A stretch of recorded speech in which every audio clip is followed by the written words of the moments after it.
বদরের যুদ্ধ শেষ হয়ে গেল। রাসূল ইমামতির কাতারে দাঁড়াইছে আসরের নামাজ পড়ার জন্য। বলেন তো কিসের নামাজ? নিয়াত বাজছে। হযরতে উমর মুসল্লিদের কাতারে দাঁড়াইছে রাসূলের পিছনে। 4 রাকাত নামাজ পড়ার পরে হযরত উমর ডান দিকে সালাম দিলেন, রাসূল ডান দিকে সালাম দিলেন, বাম দিকে সালাম দিলেন। নামাজ শেষ হয়ে গেল। হযরত উমর পিছন থেকে দাঁড়ায় বলতেছে, ইয়া রাসূলুল্লাহ থামেন, আপনি যেন দোয়া করেন না, আমার দুটো প্রশ্ন আছে আপনার কাছে। বলেন সুবহানাল্লাহ বলেন না কেন? জোরে কম সুবহানাল্লাহ। কয়টা প্রশ্ন? বলেন কয়টা? ইয়া রাসূলুল্লাহ, 1 নম্বর আমার প্রশ্ন হলো, আপনি নামাজের মধ্যে দেখলাম একবার মুস্কি হাসি দিলেন।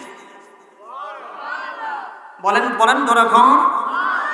ইয়া রাসূলুল্লাহ, একবার দেখলাম আপনি রাগ হইলেন। সুবহানাল্লাহ বলা যাবে না? বলেন না সুবহানাল্লাহ বলা যাবে না? উমর রাসূলের 3.5 হাত পিছনে আর রাসূল সামনে মানুষ কি করতেছে নামাজের কাতারে এরকম দেখা যাবে একেবারে। দিনের নবী ডাক দিয়ে বলে, উমর তোমার 2টা প্রশ্ন আমি শুনলাম। 1 নম্বর প্রশ্ন, আমি নামাজের মধ্যে কেন মুস্কি হাসি দিয়েছি? 2 নম্বর প্রশ্ন, আমি নামাজের মধ্যে কেন একবার গোসা হইলাম, রাগ হইলাম? উমর রে, তোমার 2টা প্রশ্নের অ্যান্সার আমি দিয়ে দিব, কোনো সমস্যা নাই, কিন্তু তুমি আগে আমার কাছে বলো, আমি তোমার সামনে তুমি আমার পিছনে, আমি তোমার সামনে তুমি আমার পিছনে, আমি নামাজের মধ্যে হাসলাম না কান্না করলাম নাকি রাগ করলাম কি করলাম, এটা উমর তুমি পিছন থেকে কিভাবে দেখলা, এইটা আগে আমার কাছে বলো। আওয়াজ দিয়ে বলেন আল্লাহু আকবার। দেন তোরা হন আল্লাহু আকবার। ওগো মায়ার নবী গো, তুমি প্রেম শিখায়া কোথায় লুকাইলা। মাইকে আজকে ফেলে দেবো আমি, কিন্তু গাদর আপনারা তো মুখ না খোলেন না। নাই ও গো মায়ার নবী গো, তুমি প্রেম শিখায়া কোথায় লুকাইলা। কত কাফির দেখিল আপনায় উম্মত হয়া নবী দেখিলাম না, তুমি প্রেম শিখায়া কোথায় লুকাইলা। মায়ো গো মায়ার নবী গো, তুমি প্রেম শিখায়া কোথায় লুকাইলা। আল্লাহু আকবার। জোরে বল আল্লাহু আকবার। উমর ডাকতে বলে, ইয়া রাসূলুল্লাহ, আপনি হাদিসের মধ্যে বলেছেন ইত্তাকু ফিরাসাতুল মুমিনিন ফাইন্নাহু ইয়ানজুরু বিনুরিল্লাহ। দুনিয়ার একজন সাধারণ মানুষ, সুস্থ মানুষ, এই যে যুবকগুলো, এই যুবকরা তো আজকে মোবাইল মনে করেন ঠেলতে ঠেলতে একেবারে চোখের পাওয়ার 25 বছরই চলে যায়, এরপরে চশমা লাগে চলাফেরা করা লাগে। কথা বল না কেন? হ্যাঁ, মান্দা তো বল থাকে না, চাওয়ালো তো বল থাকে না, খালি ঠেলাঠেলি করে। ইয়া রাসূলুল্লাহ, আপনি বলেছেন ইত্তাকু ফিরাসাতুল মুমিনিন ফাইন্নাহু ইয়ানজুরু বিনুরিল্লাহ। দুনিয়ার সাধারণ মানুষ মাত্র 1/2 কিলোমিটার পরিষ্কার দেখতে পারে, কিন্তু আল্লাহর যারা মুমিন ব্যক্তি হবে, আল্লাহর যারা আশিক ব্যক্তি হবে, আল্লাহর যারা ইমানদার ব্যক্তি হবে, এদের চোখের পাওয়ার 1/2 কিলোমিটার নয়, এদের চোখের পাওয়ার হলো 2 লক্ষ কিলোমিটার। না 2 হাত দেখান লাগবে, 2 হাত দেখে বলেন আল্লাহু আকবার। জোরে বলেন না কেন আল্লাহু আকবার। ইয়া রাসূলুল্লাহ, আল্লাহর যারা ইমানদার ব্যক্তি হয়, দুনিয়ার সাধারণ মানুষের মুখের জবানের পাওয়ার হলো 200 মিটার। এখান থেকে যদি আপনি একজন মানুষকে ডাক দেন 200 মিটার থেকে পরিষ্কার শুনতে পাবে, খুব বেশি হলে 1/2 কিলোমিটার শুনতে পাবে। কিন্তু আল্লাহর যারা ইমানদার ব্যক্তি হয়, আল্লাহর যারা ওলি হয়, আল্লাহর যারা বন্ধু হয়, এদের জবানের পাওয়ার হলো 2 লক্ষ কিলোমিটার। গাঁজাখুরি গল্প করার জন্য সংসার দিকে থেকে এটি যাচ্ছেন। এদের দলিল নেন, টাটকা তাজা বুখারী শরীফের হাদিস, ইয়া সারিয়াতাল জাবাল, হযরত উমরের হাদিস, ইয়া সারিয়াতাল জাবাল। হযরত উমরের যুগে গুটি কয়েক সাহাবী যুদ্ধ করার জন্য গিয়েছে সিরিয়ার ময়দানে। এক নয়, দুই নয়, প্রায় 250 কিলোমিটার দূর মক্কা থেকে সিরিয়ায় যুদ্ধ করার জন্য সাহাবীরা গেছে। হযরত উমর মক্কা থেকে তাদেরকে এলান করতেছে, তোমরা পাহাড়ের দিকে যাও, পিছনে শত্রু আছে। একটু জোরে বলা যাবে নাকি আল্লাহু আকবার? সব ঠিক আছে, সব ঠিক আছে উমর, আমি বুঝলাম। তুমি তো 200 কিলোমিটার নয়, 2 লক্ষ কিলোমিটার নয়, মাত্র 3.5 হাত পিছনে তুমি আমার আছো। উমর ডাক দে বলে, ইয়া রাসূলুল্লাহ, শুধু তাই নয়, আল্লাহর যারা ইমানদার ব্যক্তি হয় এরা সামনে যেমন দেখে এরা পিছনেও তেমন দেখে।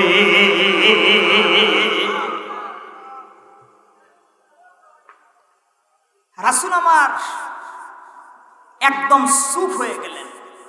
আসরের দোয়া করা লাগবে। রাসূল কেন নামাজের মধ্যে মুস্কি হাসি দিলেন আর কেন রাগ করলেন? কি জন্য করলেন, কেন করলেন, তাও বদরের যুদ্ধ শেষে? আপনারা কি শুনবেন? কথা বল না কেন, শুনবেন? কারা কারা শুনবেন? এটা হাত দেখান তো, এক হাত। কষ্ট হবে আমি জানি, আজকে খুব কষ্ট হচ্ছে। দেখেন তো, আল্লাহ হাতগুলো আপনি কবুল করে নেন। আল্লাহ কোন আমিন, ধরো কোন আমিন। অবশ্যই বলা হবে, তবে আপনারা বলবেন হুজুর দলিল দিয়ে বলবেন। জি, অবশ্যই কোরআন থেকে দলিল হবে। আল্লাহ পাক বলেন, ওয়ানাজ্জালনা আলাইকাল কিতাবা তিবয়ানাল লিকুল্লি শাইইন হুদাও ওয়া রাহমাতাও ওয়া বুশরা লিল মুসলিমিন।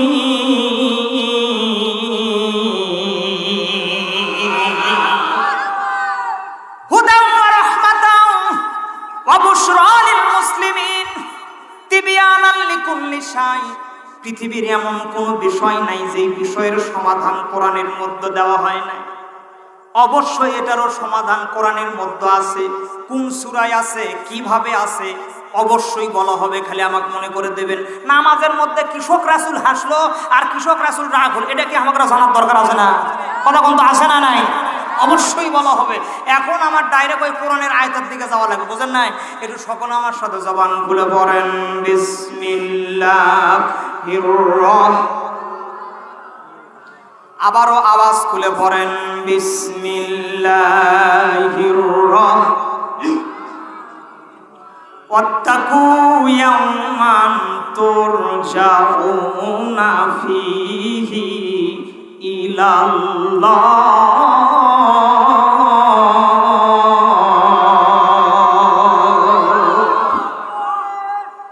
প্রিয় হরিপুরবাসী, একটু মনোযোগ হবেন, দিলের কানটা লাগায় দেবেন। বিভিন্ন কিচ্ছা কাহিনী শোনার পরে আপনার আমলনামায় সওয়াব হইতেও পারে, নাও পারে। আজকের তাকবীর দিতে দিতে যদি এই জায়গার মাটি প্রথম আসমানে নিয়ে যান, তাও বাংলাদেশের ইসলামের পতাকা উঠতেও পারে, নাও পারে। কিন্তু কোন মানুষ যদি কোরআনের একটা আয়াত তেলাওয়াত করে, তেলাওয়াত শোনে এবং যত সামান্য অর্থ শোনে, যত সামান্য যদি তাফসীর শোনে, আল্লাহ রাব্বুল আলামিন তার আমলনামায় নগদ নগদ 500 রাকাত নামাজের সওয়াব দিয়ে দেয়। সওয়াবের নিয়তে শোনেন। চলেন, তেলাওয়াত হইছে, অর্থের দিকে যান। আল্লাহ পাক সূরাতুল বাকারার মধ্যে বলেন, ওয়াত্তাকু মানে তোমরা ভয় করো। কি ভয় করবে? ইয়াওমান মানে হলো দিনের। কোন দিনের? মালিক ইয়াউমিদ্দিন মানে হলো বিচারের দিনকে ভয় করতে হবে। কেন বিচারের দিনকে ভয় করতে হবে? তুরজাউনা ফীহি ইলাল্লাহ, যেই দিন আল্লাহ বিচারক হবে, আপনারা আমরা আসামি হব। ওই দিনের ভয় করতে বলতেছেন। কেন ওই দিনের ভয় করা লাগবে? সুম্মা তুওয়াফা কুল্লু নাফসিম মা কাসাবাত, ওই দিন প্রত্যেকের আমলনামা প্রত্যেকের হাতের মধ্যে আল্লাহ পাক দেবেন। একদম পুরো বায়োডাটা ডিজিটাল আমলনামা প্রত্যেকের হাতের মধ্যে আল্লাহ পাক সেট করে দেবেন। আর আয়াতের শেষে আল্লাহ রাব্বুল আলামিন বলতেছেন, ওয়াহুম লা ইউযলামুন।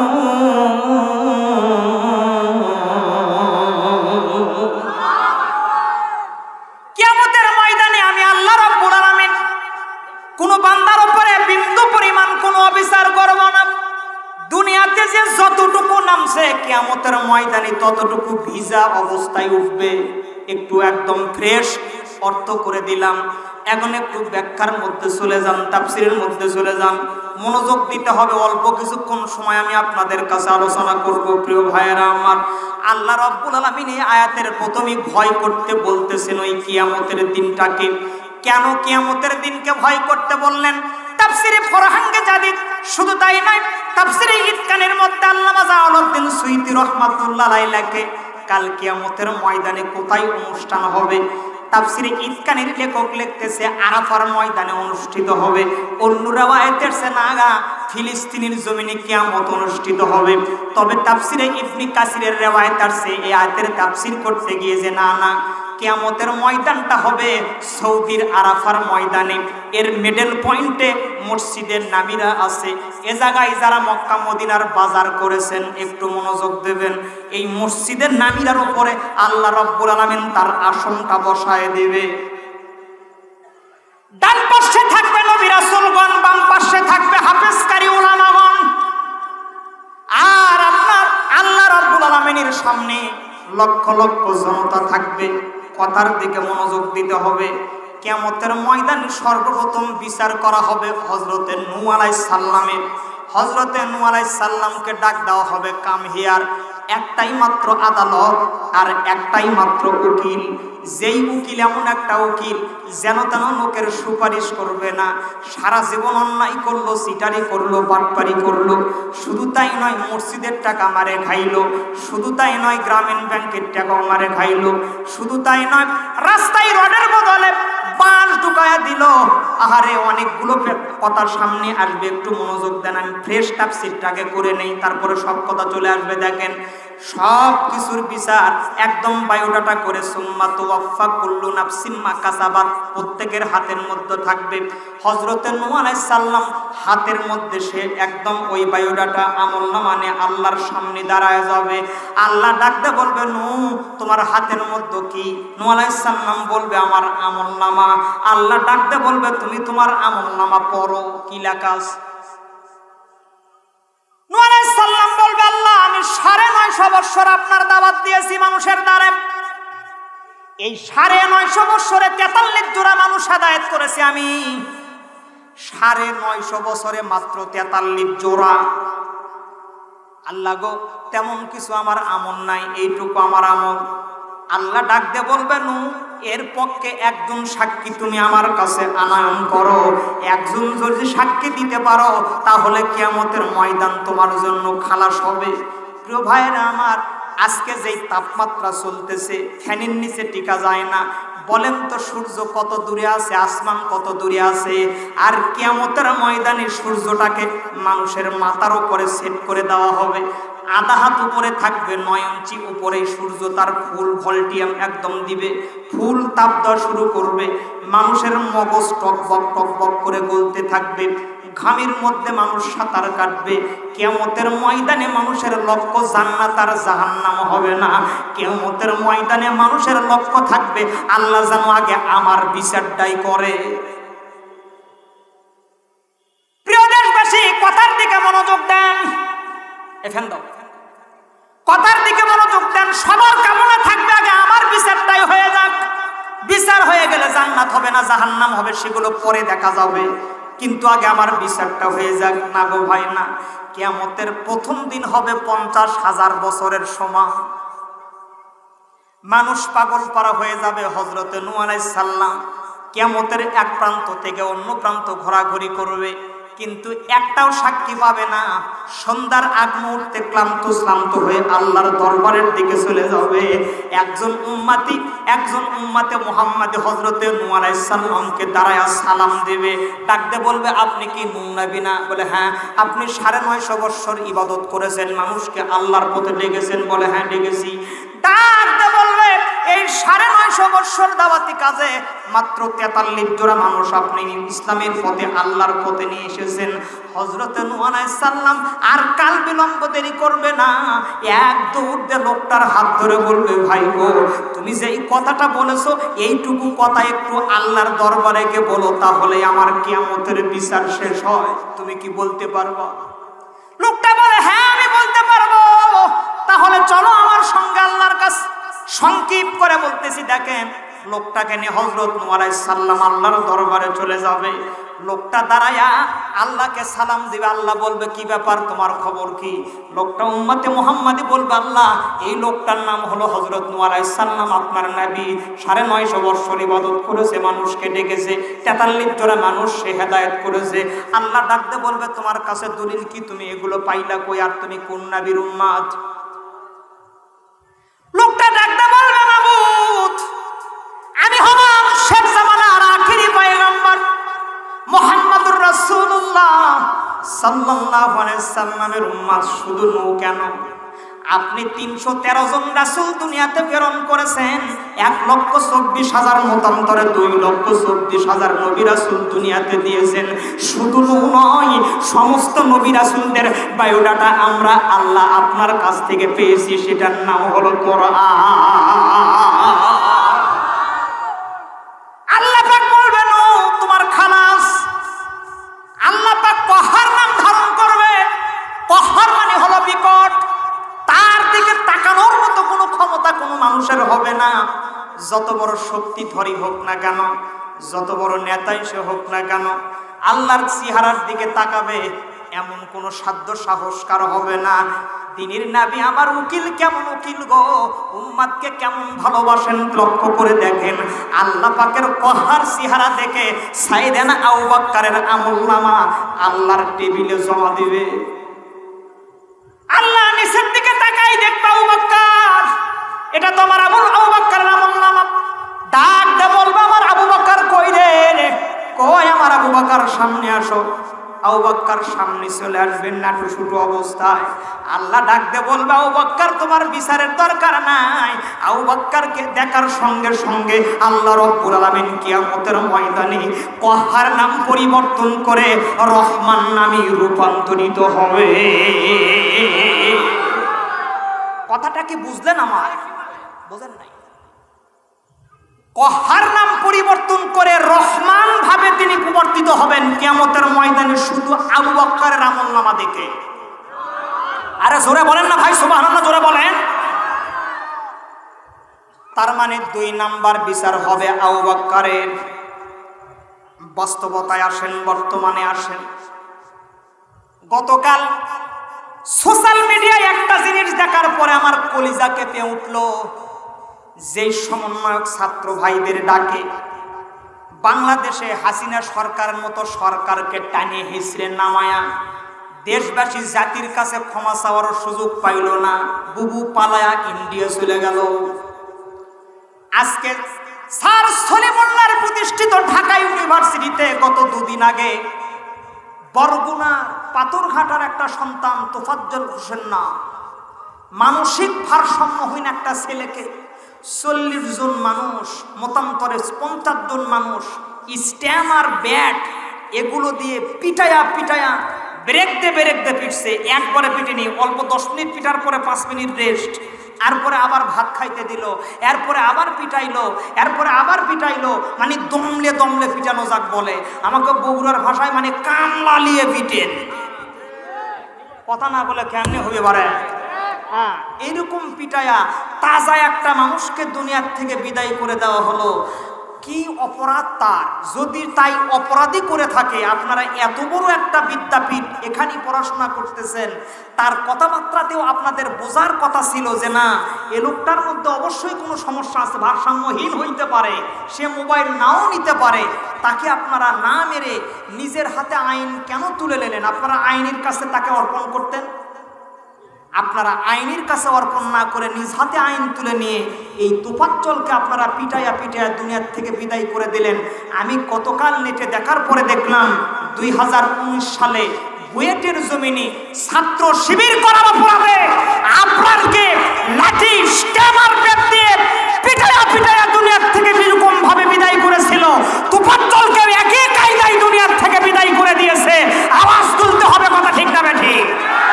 আরে জোরে বলেন না, ঠিক না বেঠিক জোরে বলেন। এগুলোর বিচার মনে হয় কিয়ামত হবে না। কথা কন না কেন হবে? আরে জোরে বলেন না কেন হবে? আপনারা কালামানিকের নাম শুনছেন? এই কালামানিকের নাম শোনেন নাই আপনারা? কথা কন না কেন? কালামানিকের নাম শোনেন নাই? যার অন্ডকোষ ফেটে গেল, আপনারা দেখেন নাই সিলেটের জমিনে ধরা পড়ার পরে বিচারক, প্রধান বিচারক কালামানিক, এই কালামানিকের বিচার কি হবে নাকি আমাদের ময়দানে? কথা কন না কোনো হবে? গত 2 দিন 3 দিন আগে সিলেটের মামলার জামিন হইল, ঢাকাতে আবার মামলায় অ্যারেস্ট হয়ে গেল। যিনি হাজার হাজার মানুষের রায় দিয়েছেন, এমনকি বাংলাদেশের কোরআনের পাখি, হাজারো বক্তার উস্তাদ, আমরা বক্তারাও তাকে উস্তাদ হিসেবে মানি। জি, বাংলাদেশের সমস্ত বক্তা তাকে উস্তাদ হিসেবে মানে। এই বক্তার রায়, এই কোরআনের পাখির রায় এই কালামানিকে দিয়েছিল। তার বিচার মনে হয় কিয়ামতের ময়দানে হবে না। এই কথা বলতে হবে, কথা না বললাম এই ফিকে তুমি করে দিলাম, পিছন থেকে বলেন হবে? আরে জোরে বলেন না কেন হবে? 71-এর ঘাতক নির্মূল দালাল কুমুটি, এই যে শাহরিয়ার কবির, যাকে মুরগি কবির বলে পরিচিত, আপনারা কি চেনেন? কথা কন না কেন, চেনেন?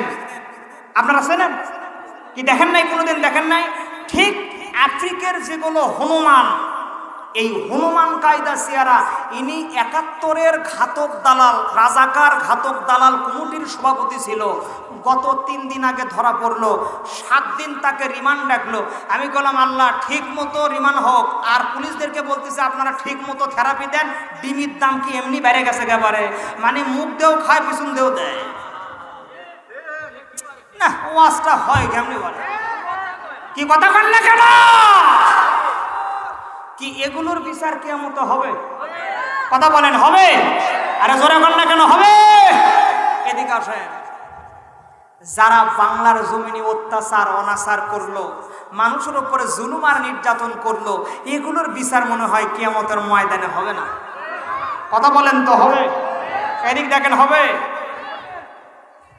বায়োডাটা দেওয়া থাকবে, ডান পাশে থাকবে ফিঙ্গারপ্রিন্ট।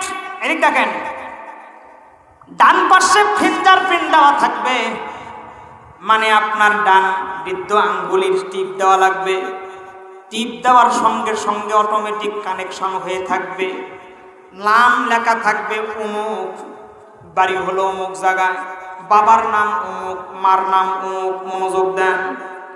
শুধু তাই নয়, এক পাশে আমলনামা আর এক পাশে যেগুলো আপনারা খারাপ কাজ করেছেন, এক পাশে ভালো কাজ করেছেন, 2 পার্ট থাকবে। ভালো কাজের মধ্যে কি আছে? ভালো কাজের মধ্যে তেমন পাওয়া যায় না। মানুষের চাপে নির্বাচন যখন আসে, আসরের নামাজ সে 3 বার পড়ছে, ব্রিজের বাজেট হলো 6 লক্ষ টাকা, 1,20,000 টাকা দিয়ে কমপ্লিট করে দেওয়া হলো। 5 নম্বর আমল পাওয়া গেল, আরে গুণ দেওয়ার কথা ছিল 20 কেজি করে, বালতি দিয়ে মাপ দেয়, এবারে বালতি দিয়ে। আচ্ছা, এই পাশের লোকের সমস্যা কেন বুঝা না? আপনাদের সমস্যা হচ্ছে বল? আমার আলোচনা কি শোনা যাচ্ছে? আচ্ছা, আপনারা একটু কথা বলেন তো, আপনাদের মন খারাপ? মন খারাপ তে খালি বড় বড় চোখ করে ছায়া থেকে শুনতেছেন, এটা কদম আপনারা হামাক করছেন না, মনে হয় পিটপিন আপনারা হামাক মনে হয়। মসজিদের নামে বাজেট আসলো 15 লক্ষ টাকা, 7 লাখ টাকা সভাপতির হাতে দিয়ে বাদ বাকি টাকা ওর নিজের পকেটে তুললো। এদিক দেখেন, আল্লাহ যখন ডাক দিবে সামনে আয়, রাসূল আমার ওইদিকে তাকাবে না। এই আয়াতের তাফসীর করতে গিয়ে তাফসীরে মারিবুত তানজিল ইমাম বাগাবী রাহমাতুল্লাহ আলাইহি, কিয়ামতের ময়দানে যিনি উকিল হবে, একজন উকিল, কোনো অন্য সিনিয়র উকিল দেওয়ার কায়দা না। দুনিয়াতে টাকা থাকলে বারের সভাপতি পর্যন্ত সেট করা যাইতো। শুধু তাই নয়, বাংলাদেশি উকিল চয়েস না হইলে ইংল্যান্ড থেকে ভাড়া করে নিয়ে এসে উকিল সেট করে দেওয়া যাইতো। কথা বলেন না কেন, ঠিক না ঠিক? কিয়ামতের ময়দানে ওই পাওয়ার থাকবে না, একজন মাত্র উকিল আমলনামা নিয়ে উকিলের দরবারে যাবে। দুনিয়াতে আদালতগুলোতে যদি ওকালতনামায় উকিল সই না করে, ওই ওকালতনামা আদালত জমা নিবে। কথা বলেন, জমা নেবে? জমা নেবে না। কিয়ামতের ময়দানে তাফসীরে মারিবুত তানজিল ইমাম বাগাবী লেখে, 7 প্রকার মানুষের দিকে কিয়ামতের ময়দানে আল্লাহর রাসূল তাকাবে না। সূরা ফাতিহা কেন? আল্লাহু আকবার। আরে সুদের টাকা খেয়ে ওদের, সুদের টাকা খেয়ে ওদের ঘুরি করে টান টান, ওরা শিক্ষিত শয়তান, ওরা শিক্ষিত না, যেটা কর না কেন ভাই, শিক্ষিত শয়তান, ওরা শিক্ষিত, আরো জোরে, শিক্ষিত শয়তান, ওরা শিক্ষিত। কি হবে লেখালেখির কলমবাজির এই মহড়া, সমাজের আসল চিত্র যদি না যাই তুলে ধরা, কি যদি কি হবে লেখালেখির কলমবাজির এই মহড়া। সমাজের আসল চিত্র যদি না যাই তুলে ধরা, যদি ওই ঘুষের বলে কলমটা উল্টা চলে, যদি ওই ঘুষের বলে কলমটা উল্টে চলে, তবে কি যাবে রোখা দুর্নীতিকে, তবে কি যাবে রোখা দুর্নীতিকে, কি হবে বেঁচে থেকে অযথা বিদ্যা শিখে যদি না করতে পারি শোষণবিহীন সমাজটাকে, কি হবে বেঁচে থেকে। এদিক দেখেন আল্লাহ পাক বলেন ওয়াত্তাকু ইয়াওমান তুরজাউনা ফীহি ইলাল্লাহ।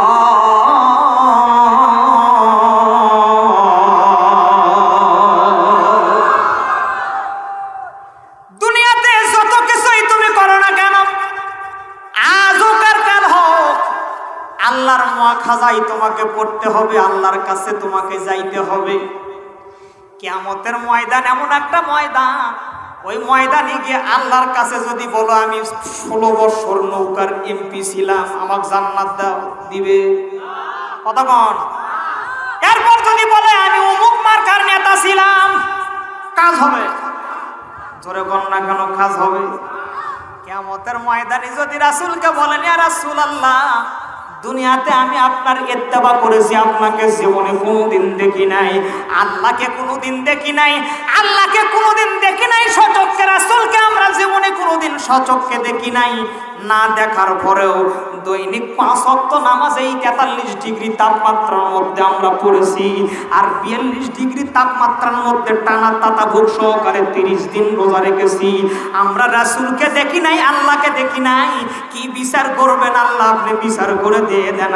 আল্লাহ ডাক দিবেন ফেরেশতা, এই আমার আশিকের আমার ওলির কোনো বিচার লাগবে না, বিনা বিচারে বিনা দলিলে তাকে জান্নাত দিয়ে দাও। এখন আসেন, আপনারা কি রাসূলের দলে থাকবে চান? কথা কন না কোনো থাকবে চান?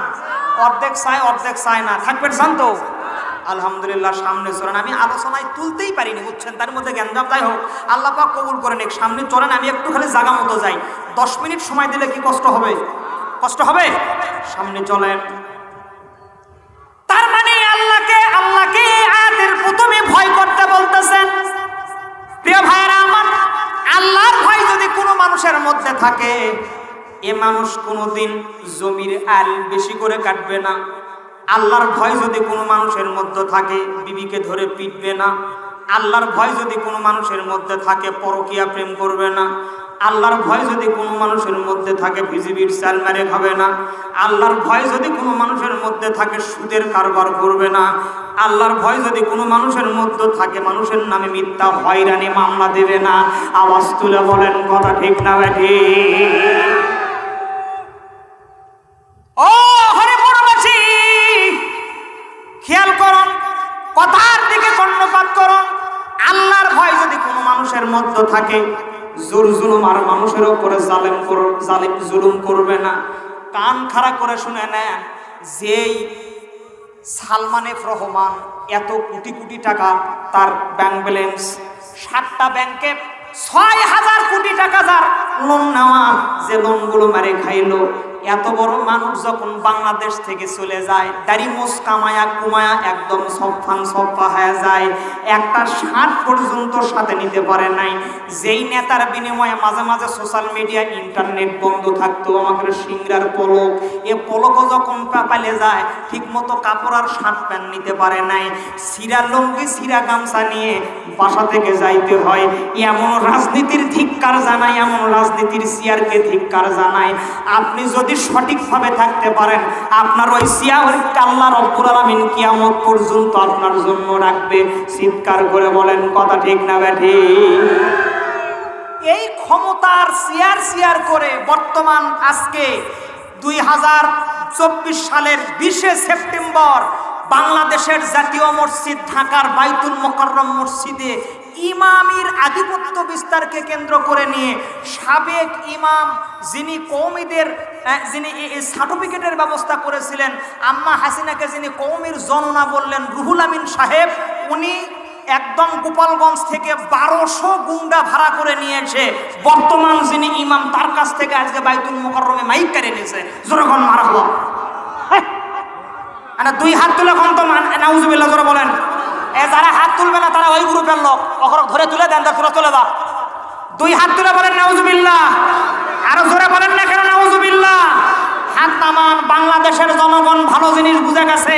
এই বাংলাদেশের জনগণের বিগত 17 বছর জবান খুলে নাই, তারা জবান দিয়ে একটা কথাও বলে নাই, কোন জিনিসের প্রতিবাদ তারা করতে জানে নাই, করেও নাই।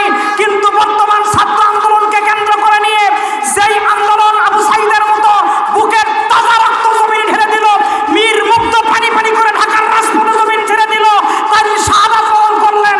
এই বাংলাদেশের জনগণ আজকে রাজপথে শুধু নয়, তামাম বাংলাদেশের সমস্ত সেক্টরে সদা সত্য কথা বলা শুরু করে দিয়েছে। রুহুল আমিন বুঝি না, কওমি বুঝি না, জামাত বিএনপি বুঝি না, যারাই আল্লাহর ঘর মসজিদকে রাজনীতির কেন্দ্রবিন্দু বানাইলো, এদেরকে ধরে বাংলাদেশের জনগণের সামনে সাক্ষ্য সাইন করতে হবে। 2 হাত তুলে বলেন কথা ঠিক না বেঠি?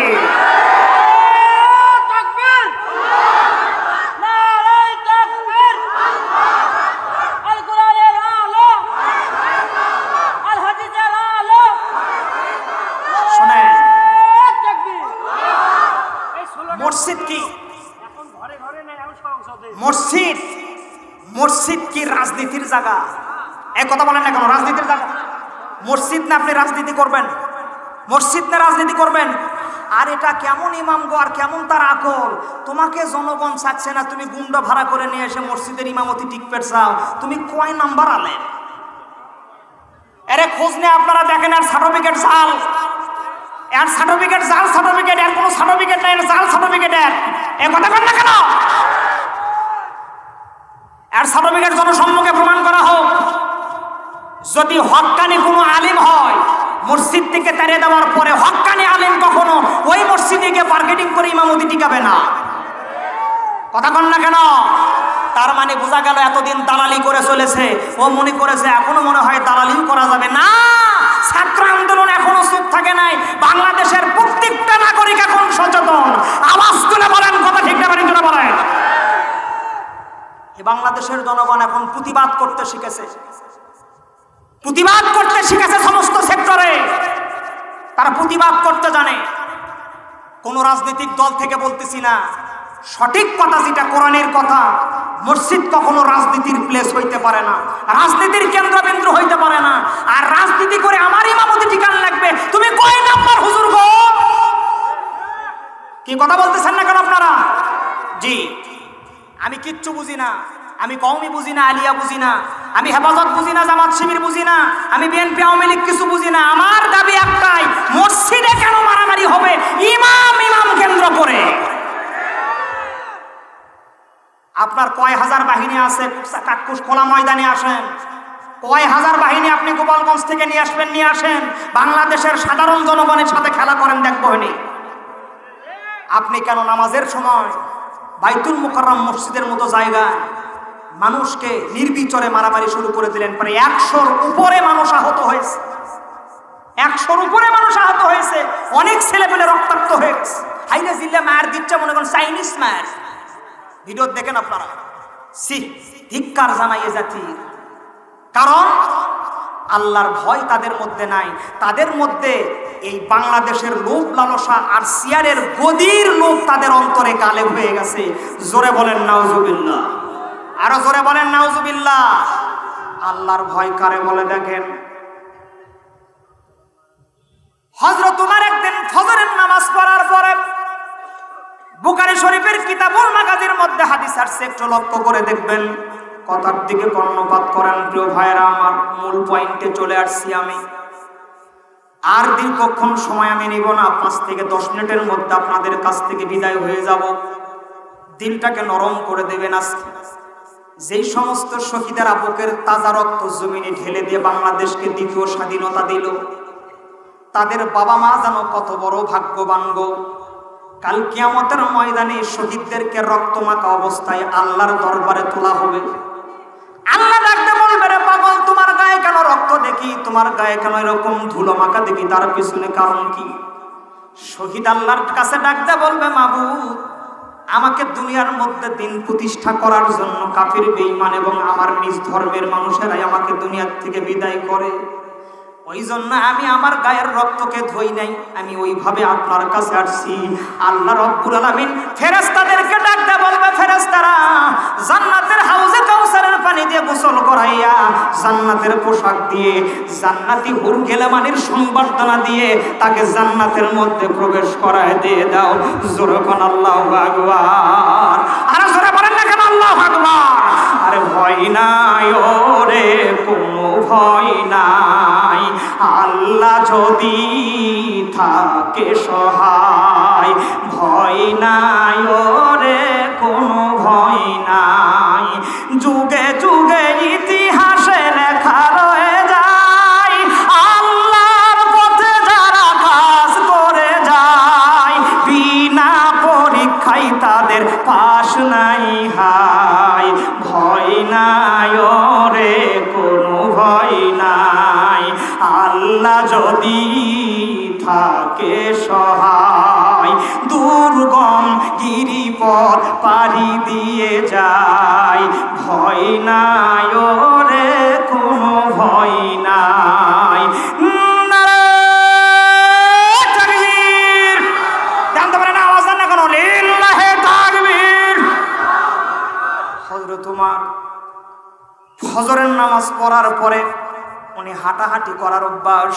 এদিক দেখেন, পাহাড়িয়া গিরিপথ ধরে তিনি সামনে যাইতেছেন, সামনের দিকে লক্ষ্য করে দেখতেছেন একজন মহিলা পর্দার সহিত দাঁড়ানো আছে। আপনারা বলবেন, হুজুর আলোচনা কোত্থেকে তুললেন? লাইন বোঝা লাগবে। লাইন যদি না শোনেন আর না বোঝেন তাহলে আজকের ওয়াজ হবে এখানে, আর ব্যাখ্যা হবে আগামীকাল 7 দোকানে। দ্বিতীয় বক্তা খালি মিশাই চিল্লা পাল্লা করা গেল। জি ওয়াজ আজকে হসে, কথা কন না কেন আপনারা? লাইন বোঝেন, লাইন। ওয়াত্তাকু, আল্লাহ পাকের ভয় কারে বলে, ওখান থেকে আলোচনা আসলো। বুখারী শরীফের কিতাবুল মাগাজি থেকে বলছি। দেখেন, ফজরের নামাজ পড়ার পরে পাহাড়িয়া গিরিপথ ধরে হযরত ওমর সামনে যাইতেছেন। সামনের দিকে লক্ষ্য করে দেখলেন একজন যুবতী পর্দার সহিত দাঁড়ায় আছে। হযরত ওমর চিন্তা করে, যুবতী কেন এই জায়গায় দাঁড়ায়া, তাও ফজরের পর পড়ার পরেই। আমার রাষ্ট্রে তো এরকম কোনো যুবতী নাই যে আমার উমরের সামনে দাঁড়ায় থাকবে। প্রিয় মুসলমান ভাইরা, আমার দিলের কান লাগায় দেন। হযরত ওমর এক পা দুপা করে যখন যুবতীর সামনে চলে গিয়ে যুবতীকে বলল, মানান্তা, তুমি কে? যুবতী শুধু হযরত ওমরকে সালাম দিল। হযরত ওমর সালামের অ্যানসার করে দিলেন। হযরত ওমর ডাকতে বলতেছেন, মানান্তা, তুমি কে? যুবতী ডাকতে বলে, রে প্রতীক, আমার পরিচয় তোমার জানার দরকার নাই, কি করবে আমার পরিচয় দিয়ে? হযরত ওমর চিন্তা করে, এত বড় সাহস কার? এত বড় কার সাহস হয় আমি উমরের সামনে তর্ক করে? ও কিসকবাসী, ভালো করে শোনেন, রাসূলের প্রেম দেখান, আল্লাহর প্রেম দেখান, দিন ইসলাম জিন্দা করে আবার মদিনায় নিয়ে যান। হযরত আবু বকর যখন দুনিয়ার থেকে যায়, হযরত ওমর মৃত্যুর প্রাক্কালে তাকে তো শাহাদত বরণ করে দেওয়া হয়।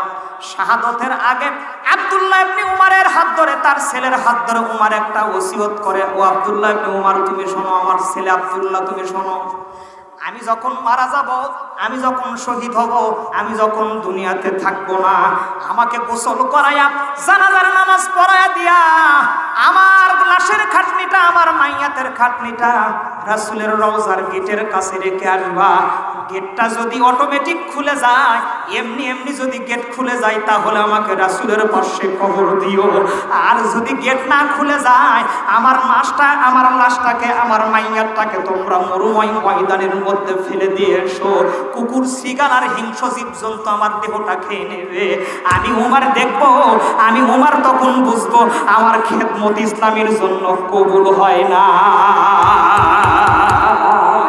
উমরের ভালোবাসা নিয়ে 2 হাত তুলে বলেন আল্লাহু আকবার। আরে জোরে বলেন না কেন আল্লাহু আকবার? দেখেন ইসলাম কি জিনিস, দেখেন, আর হিম্মত কি জিনিস। ও আব্দুল্লাহ, এটা আমার ওসিয়ত, আমি তোমার কাছে ওসিয়ত করে দিলাম। আব্দুল্লাহ ইবনে উমর, হযরত উমরকে শাহাদাত বরণ করে দেওয়া হয়। শুধু তাই নয়, ইসলামের 3 খলিফাকে দুনিয়ার থেকে দ্বীনের জন্য শহীদ করে দেওয়া হয়। চার ইমামকে, চার মাযহাবের চার ইমামকে দুনিয়ার থেকে শহীদ করে দেওয়া হয়। কোনো অপরাধ ছিল না, ইমাম হাসান হোসাইনের দুনিয়ার থেকে শাহাদাত বরণ করে দেওয়া হয়। উল্লেখযোগ্য নবী রাসূলদেরকে দুনিয়ার থেকে শাহাদাত বরণ করে দেওয়া হয়। কোনো অপরাধ ছিল না, ৭২ জনের কাফেলা ইমাম হোসাইনকে কারবালার জমিনে নিষ্ঠুরভাবে দুনিয়ার থেকে বিদায় করে দেওয়া হয়। কোনো অপরাধ শেষ করার ছিল না, ৩ দিনের দুধের বাচ্চার কলিজার তীর দিয়ে পার পার করে দেওয়া হয়। কোনো অপরাধ তারা দুনিয়াতে করে নাই। আহারে রাসূলের চাচা আমিরে হামজাকে ১ নয় ২ নয়, আহারে উহুদের ময়দানে ৭০ টুকরা করে তার লাশটাকে উহুদ পাহাড়ে ছুঁড়াইয়া ছিটাইয়া দেওয়া হয়। শুধু তাই নয়, রাসূলের চাচা আমিরে হামজার কলিজাকে ১ নয় ২ নয় ১০৩ টুকরা করে ১০৩ টুকরা করে উহুদ পাহাড়ে ছিটাইয়া দেওয়া হয়। কোনো অপরাধ তারা করে নাই। আজকে রেডিমেড ইসলাম পাইয়া আপনি সিনা টান করতেছেন আর বলতেছেন এই উপজেলা আমার। কথা কন না কেন? কথা কি জন্য কন আপনারা? এই ইসলাম এমনি এমনি আসে নাই, এই ইসলাম এমনি এমনি ঢুকে নাই, বাংলাদেশেও ইসলাম এমনি এমনি আসে নাই। একটু মগজ দিয়ে কথাগুলো বোঝার চেষ্টা করেন প্রিয় ভাইয়েরা আমার। হযরত ওমর, আব্দুল্লাহ ইবনে ওমর তার ছেলেকে ডাকতে বলে, রে আব্দুল্লাহ, আমার লাশটা রাসূলের রওজার সামনে থোয়ার পরে যদি অটোমেটিক গেটটা খুলে যায়, এমনি এমনি যদি গেটটা খুলে যায়, তাহলে আমাকে ওই জায়গায় কবর দেবে। আর যদি গেটটা না খুলে আমি উমরের লাশটা নিয়ে তোমরা মরুময় ময়দানের মধ্যে ফেলে দেবে। হযরত উমরকে শাহাদাত বরণ করে দেওয়া হলো। হযরত উমরের একদম সংক্ষিপ্ত করে বলছি, জানাজার নামাজ পড়াইয়া তার লাশটাকে রাসূলের রওজার সামনে দিয়ে দিল। আল্লাহ ভীতি কারে বলে, আল্লাহর ভয় ডর কারে বলে দেখেন। আব্দুল্লাহ ইবনে উমর riwayat করে, আমার বাবার লাশটা রাসূলের রওজার সামনে ধোয়ার সঙ্গে সঙ্গে অটোমেটিক কেউ দরজার সিটকানি খুলে দেওয়া লাগে নাই, অটোমেটিক সিটকানি খুলে রাসূলের রওজার দরজা খুলে যায়। 2 হাত দেখবো আমি, 2 হাত দেখে আল্লাহু আকবার। আরে জোরে বলেন না কেন আল্লাহু আকবার? আলোচনা চলবে না বন্ধ? পিছন থেকে বলেন চলবে না বন্ধ? চলবেই। 5 মিনিট আর ইনশাআল্লাহ। দেখেন হযরত ওমর সামনে চলতেছে, মেয়েটার কথা শুনে কোন তোমারের মেজাজ ঠান্ডা হবে না গরম হবে? কথা কয় না? আরো জোরে কন। এই গরম গরম করে তখন আমি আসার সময় দেখলাম গেটত হাই রে মুক্ত মুক্তি বারে, হাই সেই মুক্ত মুক্তি একদম পাঠাল হয়ে গেল। আজি আজি আজি রব কথা করছেন না কেন? এদিক দেখেন ওমরের মেজাজ গরম। প্রিয় ভাইরা আমার, হযরত ওমর থেমে গেলেন। যুবতী ডাকতে বলতেছেন, রে পথিক, আমার বাড়ি এ জায়গায় না, আমার বাড়ি হলো সিরিয়ায়। আমার দাদা সিরিয়ার প্রেসিডেন্ট। আমি এ জায়গায় 15 দিন পায়ে হেঁটে জায়গায় আসছি, এই রাস্তায় দাঁড়াইছি। কারণ আমি যুবতী জানি আজকে সর্বপ্রথম এই রাস্তা দিয়ে অর্থ জাহানের খলিফা সাইয়েদনা উমর হেঁটে যাবে আর আমার সঙ্গে তার প্রথম দেখা হবে। উমর বুঝতে পারলো মেয়েটা কোনো সাধারণ ঘরের মেয়ে নয়। উমর চিন্তা করলো মেয়েটার মধ্যে রহস্য আছে। ডাক দিয়ে বলতেছে, রে মা, কি ব্যাপার, তুমি কি কোনোদিন উমরকে দেখছো নাকি? যুবতী ডাক দিয়ে বলে, না গো পথিক, না, আমি কোনোদিন উমরকে দেখি নাই। যেহেতু সময় বড় কম, কিন্তু আপনাদের চেহারাগুলো দেখে মনে হচ্ছে আপনারা ওয়ার সোনার জম। কি কথা বল না কেন? একটু মনোযোগ সংক্ষিপ্ত করে নিয়ে আসলাম। উমর আর লম্বা চড়া করে না, ডাকতে বলে, রে মা, তুমি কি কোনোদিন উমরকে দেখছো নাকি? যুবতী হাত পা বাঁধা, হাত পা বাঁধা মানে একদম পর্দার সহিত আছে, একদম পর্দার সহিত। আমি তো চাকরি করি, আপনারা প্রায় জানেন, ফলো করেন। তো আমি এই আমার সেদিন শিবগঞ্জ থানার উপরে একটা কাজে আসরের নামাজের আজান দিছে, বুঝছেন, এই বরকতিয়া মসজিদে। তা আমি যেখানে বাজার করতেছি ওর সামনে দেখলাম 10-15 জন নারী কি যেন একটা মিটিং করতেছে। এখন তো মিটিংয়ের একদম অপিন একটা জিনিস বর্তমানে। জি, এই মধ্যে যখন মুয়াজ্জিন সাহেব আজান দিয়েছে, মাথার সমানে খালি কাপড় তুলে দিচ্ছে। কি আবার কথা কয় না ফেললে মানুষ? আপনারা কয় দাম তো আপনাদের বাড়ির মহিলারা এরকম করে? কথা কয় না কেন? সারাদিন চুল খুলে যে হাঁটে আর সেই রকম করে মানে কি ঝগড়া করে, খালি আজান দেওয়ার সাথে সাথে মাথার কাপড় দেয়। আমি এটার কোনো কারণ খুঁজে পেলাম না আজ পর্যন্ত। কথা কি আমার বুঝছেন? কি কারণটা কি? সময় নাই, আজকে সময় কমে, দিক দেখেন। প্রিয় ভাইরা আমার, হযরত উমর ডাকতে বলতেছেন, না মা তুমি কি কোনোদিন উমরকে দেখছো? যুবতী বলে না, আমি কোনোদিন উমরকে দেখি নাই।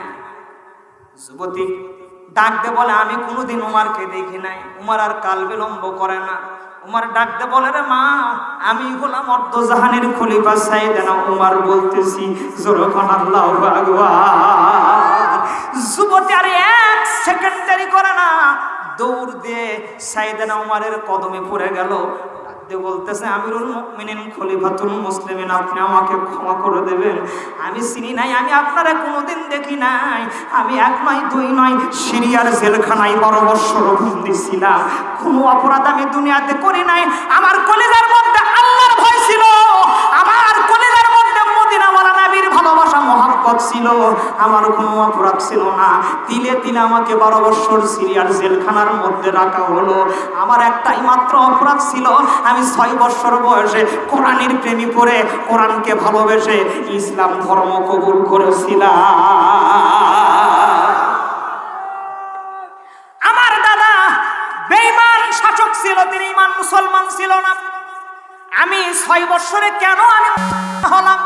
আমাদের পার্শ্ববর্তী একজন মুসলমান ছিল, তার বাড়ি ছিল, সে প্রত্যেক দিন ফজরের পরে কোরআন তেলাওয়াত করত। সে যখন কোরআন তেলাওয়াত করত, আমি 6 বছরের বালিকা থাকতে পারতাম না। আমার কলিজার মধ্যে তুফান উঠে যাইতো, ঝড় উঠে যাইতো।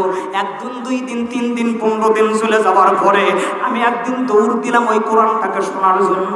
কোরআন শোনার সঙ্গে সঙ্গে আমি যুবতী, আমি 6 বছরের বালিকা কোরআনের প্রেমে পড়ে গেলাম। আমি ওই মানুষের হাতে হাত রেখে কালেমা পড়ে মুসলমান হয়ে গেলাম। সংক্ষিপ্ত করে বলছি যেহেতু সময় কম। আর এই অপরাধে সিরিয়ার প্রেসিডেন্ট আমাকে 6 বছর বয়সে জেলখানার মধ্যে দিয়ে দেয়। আমার বাবা মাকে অ্যারেস্ট করা হয়, বন্দী করা হয়। জেলখানার মধ্যে আমাকে বারবার রিমান্ডের ব্যবস্থা করত। কোনো অপরাধ আমি করি নাই, একটাই মাত্র অপরাধ করেছিলাম, শুধু আমি আল্লাহকে মেনেছিলাম রব হিসেবে। আজকেও যারা দুনিয়াতে আল্লাহকে রব মানি গো, রাসূলকে যারা নেতা মানে, যতই স্বাধীন করেন না কেন, তাদের বিরুদ্ধে মামলাই থাকবে। সময় বড় কম, খুবই কম সময়। আমিরুল মুমিনিন 6 বছর আমার বয়স, 12 বছর জেল। 6 আর 12 18, কথা বল না কেন? এখানে আসলাম 15 দিন লাগছে। অনেক রাত খাই নাই, অনেক রাত ঘুমাই নাই। পায়ে হেঁটে সিরিয়ার থেকে আমি আপনার এখানে চলে আসলাম। হযরত উমরকে লক্ষ্য করে যুবতী বলে, আমার দুনিয়াতে বাবা নাই, মা নাই, আমার দাদাও দুনিয়াতে বেঁচে নাই, আমি বড় এতিম, কিন্তু আমি আপনার কাছে আসছি মনের একটা কথা বলার জন্য। হযরত উমর ডাকতে বলে, রে মা তোমার সমস্ত কথা পরে হবে, তোমার কথা আমি পরে শুনবো। তোমার দুনিয়াতে যখন বাবা নাই, মা নাই, আমি উমর তোমার কাছে ওয়াদা করলাম, ঘোষণা দিলাম, আমি উমর আজ থেকে তোমার জন্য বাবা হয়ে গেলাম। হরিপুরবাসী মুসলমান আর ইমানদারের জবানে কোনোদিন দলিল লাগে না, স্ট্যাম্প করা লাগে না, সম্পাদন করা লাগে না। তাদের জবানটাই ছিল দলিল। জোরকন আল্লাহু আকবার। মা আমি যখন তোমার বাবা হয়ে গেলাম, তুমি বালেগা মেয়ে, তোমার বয়স এখন 18 বছর 15 দিন। কি ওয়াজ বুঝতেছেন নাকি? ওয়াজ বুঝতেছেন? শোনেন, ওয়াজ এমন জিনিস নয়, সংসার দিকে থেকে আমি হুন্ডের মাঝে করে একদম 2 মুনি বস্তাত করে নিয়ে যাচ্ছি, যাওয়ার সময় 2 কেজি করে ব্যান্ডে আপনাকে দেবো। এই গরমের মধ্যে বাড়িটা ফ্যান ছাড়াতে ভাবির সাথে বসে থেকে খাবেন আর সিলবেন আর খাবেন। এদের নাম ওয়াজ নয়, ওয়াজ জাকাত বোঝার জিনিস। খালি হয়ে হয়ে বললে কাম হবে, একটু খেয়াল করেন। এদিক দেখেন, মা তুমি এখন সাবালিকা, আমি তোমার বাবা। রাসূলের হাদিস হলো 3টা কাজ তাড়াতাড়ি করো। নামাজের সময় হলেই নামাজ পড়ো। 2 নম্বর, বাড়িতে যদি মেয়ে একদম বালেগা হয় তাড়াতাড়ি করে বিয়ে দাও। সুবহান আল্লাহু আকবার। 3 নম্বরে, মানুষ মারা গেলে তাড়াতাড়ি জানাজার নামাজ দাফন কাফন করে দাও। হযরত উমরের কথা শুনে যুবতী মুস্কি হাসি দিলেন। উমর ডাকতে বলে, রে মা, ও মা তুমি যদি রাজি থাকো, আমি তোমার বাবা হয়ে তোমাকে বিবাহ দিতে চাই। তুমি যদি রাজি থাকো মা, তাহলে আমার ছেলে আব্দুল্লাহ ইবনে উমরের সঙ্গে আমি তোমার বিবাহ দিতে চাই। আরে 2 হাত তুলে টাকা, আল্লাহু আকবার। আরে জোরে বলেন আল্লাহু আকবার। অর্ধজাহানের খলিফার ছেলে আব্দুল্লাহর সঙ্গে বিয়ে দিবি, এটা চারটিখানি কথা আপনি মনে করেন না? কথা কন না কেন? 2-1 সেরা যখন কেবলই অনার্স পাস করে, বুঝছেন, এই বাড়িতে এসে এদিক আমার দিকে দেখেন, সেই রকম মানজাত ভাঁজতে ভাঁজতে ঘরে আর চিন্তা করে চেয়ারম্যানে বেটিক বিয়ে করবো হালি। কথা কন না কেন? ঘটকের কাছে যখন প্রস্তাব পাঠায়, ঘটক তখন কয় এটা হবার না, এটা চাকরি করে করছে না, এটা বাদ দে। এর কাছে খবর চলে আসে তোমাকে রাজি হয়নি, তোমাকে দেখে সয়েজই করেনি, ওর মন ভালো হবে না খারাপ হবে? এদিক দেখেন তুই বেকা হয় আবার কয় আমি এখন চেয়ারম্যান লয়, এখন মেম্বারের বেটিক। কথা কন না কেন? 2 দিন পরে মেম্বারও জব দিচ্ছে না, ওটা হওয়ার লাই সরকারি চাকরি লাগবি। এরপরে বাপের কাছে আসে, এদিক দেখেন বেকা হয় করছে আব্বা আপনি সিরা দেবেন, আমি সেটাই করবো, জান তাহলে চেয়ারম্যান টেবিল লাগে যায়। কথা কি বোঝা যায়? সামনে চলেন প্রিয় ভাইয়েরা আমার। মা আমি তোমাকে আব্দুল্লাহ ইবনে উমরের সঙ্গে বিবাহ দিতে চাই, আমার ছেলের সাথে। যুবতী বলতেছে হবার লয়। জোরে জোরে জোরে। উমর আমি একটা যুবককে ভালোবাসি। সুবহানাল্লাহ বল না কেন? কি বাসে? কথা কন না কেন? জোরে কন। প্রাণ বন্ধু ভুইল না আমারে, প্রাণ বন্ধু ভুইল না আমারে, তোমার মতো এত ভালো কে বাসিবে আমারে, প্রাণ বন্ধু ভুইল না আমারে। কথা কন না কেন? ভালোবাসে। জোরে কন তো কি বাসে? ভালোবাসার কথা শুনে মনে হয় উমর খুশি হবে। কথা কন না কেন? উমর রাগ করে লাভ নাই, আপনি আমার বাবা, আপনাকে ওই বিয়ের ঘটকগিরি করা লাগবে। আল্লাহু আকবার বলেন। আর আমি আমার নিজের ইচ্ছায় এ জায়গায় আসি নাই, মদিনাওয়ালার নবীর হুকুম পাওয়ার পরে এই জায়গায় আসছি। জোরে কর না কেন? আল্লাহু আকবার। ওয়াত্তাকু ইয়াওমান তুরজাউনা ফীহি ইলাল্লাহ